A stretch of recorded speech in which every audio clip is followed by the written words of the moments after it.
Herzlich willkommen bei Arbeit. Im heutigen Gespräch geht es um Achtsamkeit und Trauma. Auf den ersten Blick klingt es plausibel. Trauma verursacht Stress und Achtsamkeit ist ein probates Mittel, um Stress zu reduzieren. Doch so einfach ist es nicht, wenn es um Trauma geht. Wie kann eine Achtsamkeitspraxis aussehen, die auf die Bedürfnisse eingeht von Menschen, die mit Trauma zu tun haben oder die Trauma erlebt haben? Darüber spreche ich heute mit David Treleaven. David Treleaven ist Psychotherapeut und auf Traumatherapie spezialisiert. Er hat seine Praxis in der San Francisco Bay Area und er hat zur Verbindung von Achtsamkeit und Trauma geforscht und darüber ein Buch geschrieben, das den Titel hat Trauma-Sensitive Achtsamkeit. Es ist im Autor Verlag erschienen und es ist für jeden, der Achtsamkeit lehrt oder unterrichtet, sehr zu empfehlen. Ich werde nun auf Englisch mit David sprechen und Birgit Genz wird das Gespräch übersetzen. Dafür schon mal vielen Dank an dich, Birgit. Hello, David. A warm welcome to you. Thanks for taking the time, and we are so glad that you are here with us today. And let me just start with the questions.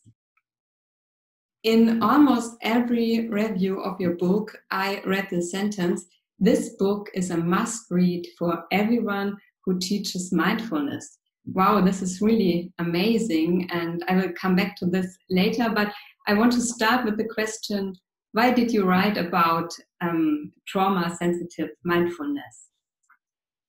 Usha heißt David nochmal herzlich willkommen und sagt, dass sie in fast jeder Rezension den Satz gelesen hat, dieses Buch muss jeder, der Achtsamkeit lehrt, gelesen haben.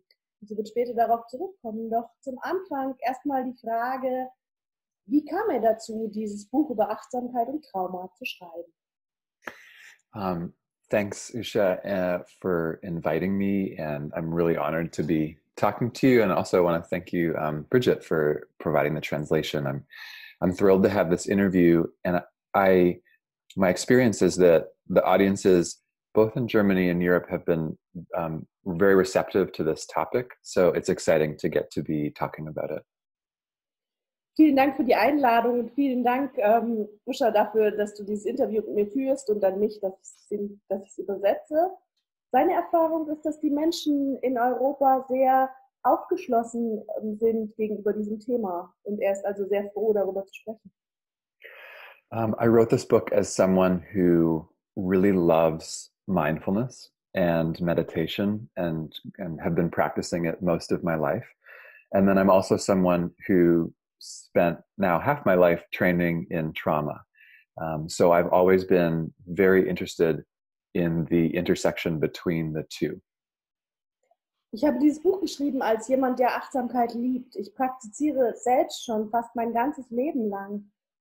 Ich liebe Meditation und ich habe fast die Hälfte meines Lebens damit zugebracht, im Traumabereich zu arbeiten und zu trainieren. Deswegen hat mich die Überschneidung der beiden Gebiete ganz besonders interessiert. I had a challenging personal experience inside of meditation on a meditation retreat, which I talk more about in the book, and decided to study in my doctoral program the intersection of mindfulness meditation and trauma. Ich hatte eine sehr herausfordernde, schwierige Erfahrung während eines Meditationsretreats in einer Meditation.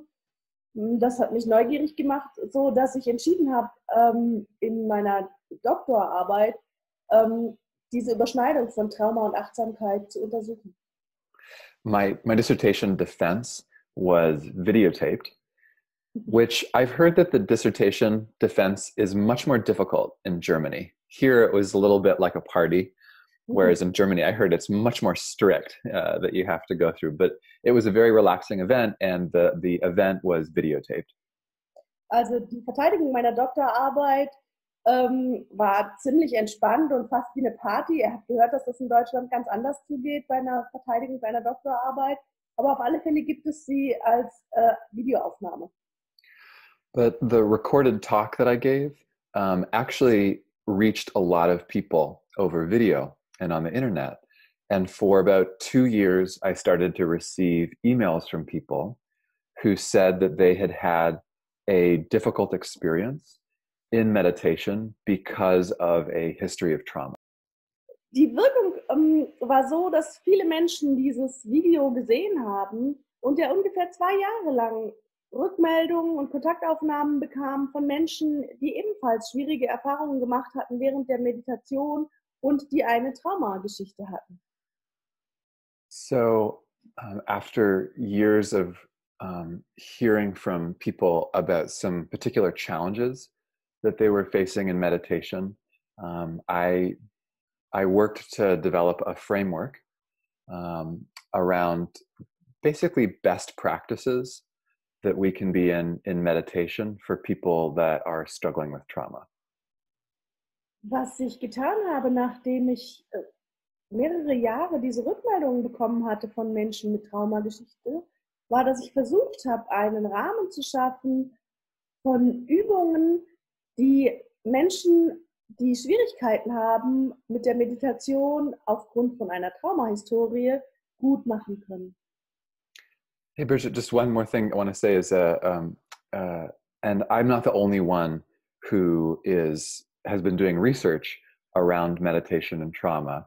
There's some fantastic researchers and writers that I talk about in the book, and I'm trying to be in a very practical conversation with the community about how do we do well when someone that we're teaching is having difficult experiences related to trauma. Was ich noch sagen möchte, ist, dass ich nicht der Einzige bin, der zu diesem Thema forscht. Es gibt fantastische Forschungen dazu, er nennt sie auch in seinem Buch. Er ist in der Community in Kontakt darüber, was können wir tun, wenn jemand, dem wir Achtsamkeit lehren, in Schwierigkeiten gerät in der Meditation oder dem es nicht leicht fällt. Okay, you mentioned the framework you developed. So in the book you describe 5 principles of trauma-sensitive mindfulness. Is this framework what you mean with the principles, and how did you arrive at these? And maybe you could say a few words about these principles. Im Buch nennst du 5 Prinzipien und ich möchte dich fragen, wie bist du zu diesen Prinzipien gekommen? Kannst du sie nennen und vielleicht ein bisschen ausführen, was sie bedeuten? Yeah, so the book is really talking about the ways that meditation and mindfulness practices can either help or hinder, like causing problems, for people who are struggling with trauma. Worüber das Buch handelt, ist, dass auf der einen Seite Achtsamkeitspraktiken und Meditation hilfreich sein können bei einer Traumageschichte, aber genauso gut hinderlich und vielleicht sogar schädlich. And where I get excited here is, in my experience, meditation and mindfulness can really help people who are struggling with trauma, but sometimes people may need particular modifications to basic meditation instruction that will allow them to practice in a way that is safe and regulating and feels good to them. Also, und das, was mich wirklich daran begeistert, ist, dass Achtsamkeit kann Menschen mit Traumageschichte wirklich helfen. Manchmal ist es aber so, dass es gewisser Modifikationen bedarf für die normalen Achtsamkeitsanweisungen oder Meditationsanweisungen, so dass diese Menschen sie gut umsetzen können. And when I was in the middle of my trauma training as a trauma professional, so many moments I thought, oh my gosh, this would be such a useful framework for meditation teachers to know and use inside of offering mindfulness meditation practice. Und wenn ich in meiner Tätigkeit als Traumaexperte zum Beispiel Kurse gegeben habe, habe ich so oft gedacht, Mensch, das wäre so wertvolles Wissen für Achtsamkeitslehrer, dass sie das anwenden könnten und einfließen lassen könnten in ihre Art zu lehren. So the 5 principles in the book really come from this experience I had in trauma work, where I was almost like my glasses, like I was using trauma theory as a lens to look at basic meditation practices And I was thinking, what would trauma experts say about how we practice meditation right now in a contemporary way, using this lens around trauma? Also das stammt tatsächlich aus seiner Arbeit als Trauma-Experte und da ging es ihm fast so, dass er diese Linse, wie seine Brille benutzt hat und vor diesem Hintergrund als Trauma-Experte auf die gegenwärtige Art, Achtsamkeit zu lehren, geblickt hat und gesagt hat, was würden Trauma-Experten zu dieser Art zu meditieren und zu dieser Art der Achtsamkeit sagen? Was davon könnte hilfreich sein? So some of the principles are, how would we work with the body inside of meditation when someone's struggling with trauma? How do we work with attention? There are particular ways that we need to work with people, and these principles were designed to touch on that.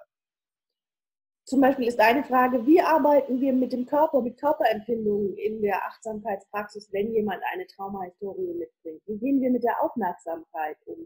Was braucht es da? I'll just give one more example about a principle here, and it's called the window of tolerance. Ich gebe noch ein Beispiel bezüglich des Fensters der Toleranz, so heißt das Prinzip. It comes from Dan Siegel, who's a neuroscience researcher at the University of California, Los Angeles. Also es stammt von Dan Siegel, der forscht an der Universität von Kalifornien. And many meditation teachers or people who are using mindfulness that I meet, they say, well, how would I know if I should be meditating or I shouldn't be meditating? Also viele Leute, denen er begegnet, die mit diesem Thema zu tun haben, fragen, woher soll ich denn wissen, ob ich nun meditieren soll oder ob ich es lieber besser lassen soll? And the window of tolerance actually provides a very helpful framework to teachers and students to be able to assess whether meditation is actually supporting their nervous systems or if it's creating more distress and more dysregulation. Und das Fenster der Toleranz ist wirklich ein sehr, sehr guter Bezugsrahmen, sowohl für Achtsamkeitslehrende als auch für Meditierende, um festzustellen, ob Meditation ihrem Organismus eher gut tut und Entspannung bringt oder eher mehr Stress verursacht. So I'm happy to talk more in any more detail about the principles, but that's the basic idea is what would we need to know in the meditation community to practice in a safe and trauma-sensitive way. Also ich kann gern noch mehr zu den Prinzipien sagen, aber das ist quasi so die Idee. Was müssen wir wissen, um Achtsamkeit auf sichere Weise auch für Trauma geschädigte Menschen anwenden zu können? Okay, thank you. You mentioned these modifications. Could you give one or two practical examples what kind of modifications you are talking of? Du hast die Modifikationen der Achtsamkeitsübungen benannt. Könntest du ein oder zwei Beispiele dafür geben, was solche Modifikationen sind? Yeah, this is to me where it gets really exciting, is that we get very practical about, well, what can we actually do if we're going to change how we're teaching. Das ist der Punkt, wo es für mich wirklich aufregend wird, weil da ist nämlich die Frage, was können wir wirklich verändern an dem, wie wir lehren? And most of the modifications have to do with leaving people with a sense of choice. Often with trauma, especially interpersonal trauma, someone's choice may have been taken away in an act of violence or even a traumatic accident. And so giving people a sense of choice and agency is very important in trauma-sensitive practice. Viele der Modifikationen haben etwas damit zu tun, den Menschen die Wahl zu lassen. Menschen, die traumatische Erfahrungen gemacht haben, haben häufig die Erfahrung gemacht, dass ihnen keine Wahl gelassen wurde. Insbesondere dann, wenn es ein interpersonelles Trauma war. Es war dann einfach so, dass ihnen die Wahl genommen wurde, sei es wirklich durch Gewalt oder auch durch einen tragischen Unfall. Und dann ist es besonders wichtig, den Menschen eine Wahl zu lassen und ihr Gefühl von Selbstwirksamkeit sie spüren zu lassen. So one practical example is giving people different options for what is often called an object or an anchor of attention. Also ein Beispiel ist zum Beispiel, ihnen die Wahl zu lassen oder verschiedene Optionen anzubieten, wenn es um den Fokus der Aufmerksamkeit geht. So typically we use, at least in many traditions, the breath is an object of attention to stabilize attention by focusing on a particular place related to the breath.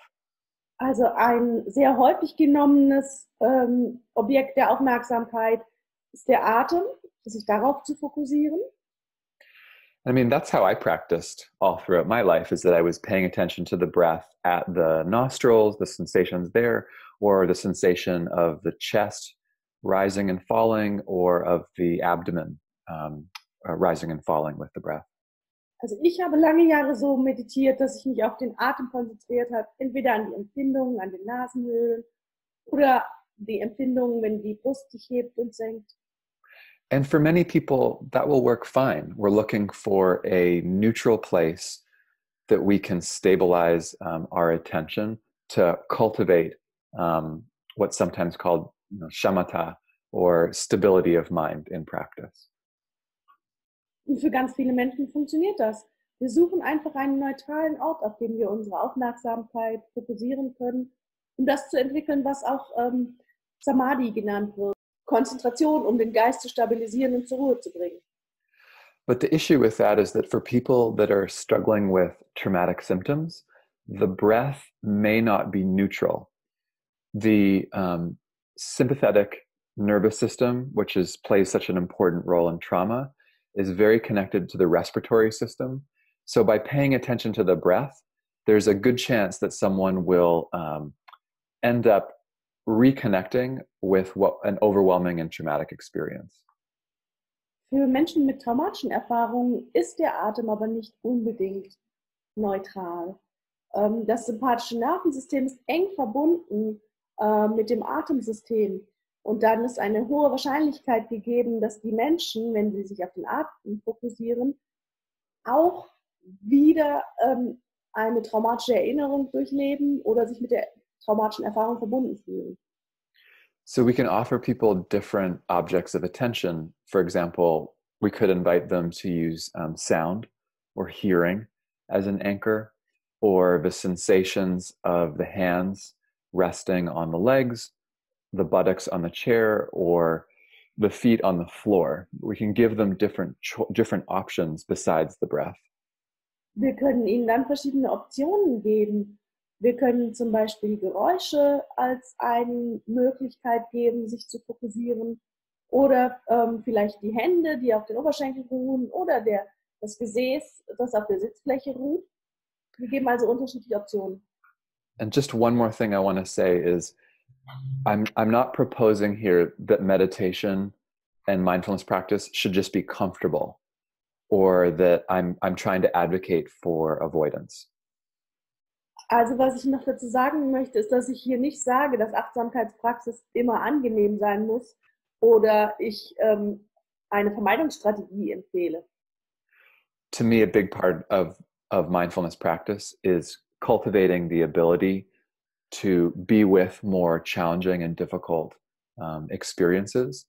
And there are times where paying attention to the breath, for example, it may actually just be too much for someone and they can't cultivate mindfulness. Tatsächlich ist es für ihn so, dass Achtsamkeit, ein großer Teil der Achtsamkeitspraxis auch dazu da ist, die Stabilität herbeizuführen und zu gewährleisten, um mit schwierigeren Erfahrungen umgehen zu können und sie aushalten zu können mit dem Gewahrsein. Aber es kann auch sein, dass jemand mit Achtsamkeit praktiziert und sich auf den Atem fokussiert und das in dem Augenblick einfach zu viel ist. So that's one of 64 that are in the book, because there's so many, and also it's an ongoing conversation, which is why I was excited to talk to you all. You know, we're figuring this out as we go, and these are 64 proposed modifications, and then I'm sure they will change and grow in the years to come. Das ist jetzt ein Beispiel von 64, die im Buch genannt werden. Und dann ist es auch so, dass das ein laufender Prozess ist. Deswegen hat er sich auch so drauf gefreut, mit uns zu reden. Und er spricht ja auch mit anderen Menschen, dass Er ist sich sicher, dass in den nächsten Jahren noch weitere Modifikationen dazukommen werden. Yeah, thank you very much, David. This is really interesting, and I think it's enormously helpful for everyone who teaches mindfulness to have these modifications, because, as you said, there are so many more in the book. Vielen Dank, David. Sie ist sich ganz sicher, dass das sehr, sehr hilfreich ist, und wie du gesagt hast, da sind ja schon noch mehrere Vorschläge im Buch. Just one last question. So your book is one of, I think, of the first verses to say that there could be problematic effects of mindfulness training. Not the first one, but I think there are not so many. But what is the resonance you've got so far for this book? Dein Buch ist eines der ersten, nicht das erste, aber es gibt bisher nur wenige Bücher, die tatsächlich auch sagen, dass Achtsamkeitspraxis durchaus auch problematisch sein kann hinsichtlich Trauma. Zum Beispiel, Usha, würde die Resonanz hinsichtlich deines Buches interessieren. Yeah, I was pretty scared when the book came out. And I was nervous that people might think that I was saying meditation is bad or not helpful. And someone recently said to me that the book is provocative, but it's not controversial. Okay. And it's actually been a very warm reception. People are like, great, let's talk about this. And people have not been upset as far as I know. Er sagt, dass er selbst nervös und auch aufgeregt war, weil er Angst hatte, dass die Menschen es so auffassen könnte, dass er sagt, dass Achtsamkeit nicht gut sei oder keinen Zweck hätte. Und kürzlich hat jemand zu ihm gesagt, naja, dein Buch ist schon provokativ, aber es liefert keine Ursache zum Streit. Und er hatte eher das Gefühl, dass es sehr warm aufgenommen wurde und die Menschen gesagt haben, oh super, lasst uns über dieses Thema sprechen. The one difficult issue is a few people in the media have talked to me, and we had a great conversation like this, and then they wrote a headline that says meditation is dangerous, or it can, and that wasn't helpful. Also was vielleicht schwierig war, dass er Menschen gesprochen hatte, so wie jetzt mit uns. Und es war auch ein gutes Gespräch, und dann hinterher gab es plötzlich eine dicke Überschrift in der Zeitung oder in einer Zeitschrift, Meditation ist gefährlich. Und das ist wenig hilfreich, so plakativ. And I think what's true is I love meditation and mindfulness, and so I think people can feel that I'm offering something to me in the service of trying to become even more powerful teachers and clinicians, as opposed to critiquing meditation and saying that we shouldn't practice it. Ich liebe Meditation und Achtsamkeit, und ich denke, es kommt an, dass es mir nicht darum geht, Kritik und vor allem nicht vernichtende Kritik an Achtsamkeit und den Achtsamkeitslehren zu üben, sondern dass es mir darum geht, konstruktive Vorschläge zu machen, wie Menschen noch bessere Achtsamkeitslehrer oder noch bessere Therapeuten werden können. One more thing is I'm about to meet with the Senior Council of Teachers at Spirit Rock, which is a meditation center here in California where that Jack Kornfield started. And I feel nervous. And I asked one of the teachers, like, what do you think I should bring? And he said, just lead with love. Just keep leading with love, and a desire for us to be as rigorous as possible as practitioners. So it's coming from a good place, and I think that people can feel that. Er hat demnächst ein Treffen mit den Senior-Lehrern des Spirit Rock Centers, das ist ein Meditationszentrum, das Jack Kornfield mitbegründet hat. Und er war ein bisschen nervös oder ist ein bisschen nervös und hat gefragt, ja, was soll ich denn euch bringen, was soll ich denn mitbringen? Und dann wurde ihm gesagt, hey, bleib einfach in der Liebe verankert und folge der Liebe, dann können wir gucken, was wir Gutes daraus machen können und wie wir als Meditierende so fleißig wie möglich dranbleiben können, so gut wie möglich dranbleiben können. Wow, this is touching, and I think this love it's sensible in your book for the mindfulness and also for the trauma survivors, and this is really what makes your book so precious, I think. Thank you very much for this book. Sie sagt, dass es wirklich berührend ist und dass man seine Liebe für die Achtsamkeit und auch für die Traumaüberlebenden spürt. Und das ist das, was das Buch so wertvoll macht. Vielen Dank dafür.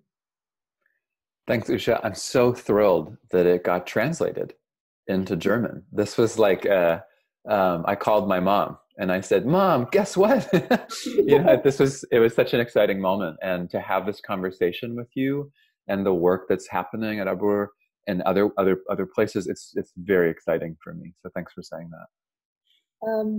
Vielen Dank, sagt er auch dafür, dass das Buch übersetzt worden ist. Es war ein aufregender Moment für ihn, als er es erfahren hat. Er hat seine Mutter angerufen und hat gesagt, hey Mom, weißt du was, mein Buch wird übersetzt. Und er freut sich über all die Dinge, die vor sich gehen bei Arbeit und auch an anderen Orten. Vielen Dank dafür. And we're also looking forward to you coming to Germany next year. Wir freuen uns auch darauf, dass du nächstes Jahr nach Deutschland kommen wirst im Mai. Yeah, thank you for talking with us and thank you for giving us this good impression about your book and yeah, goodbye. Vielen Dank, dass du mit uns gesprochen hast und uns einen Einblick in dein Buch gewährt hast und alles Gute und auf Wiedersehen. Thank you both.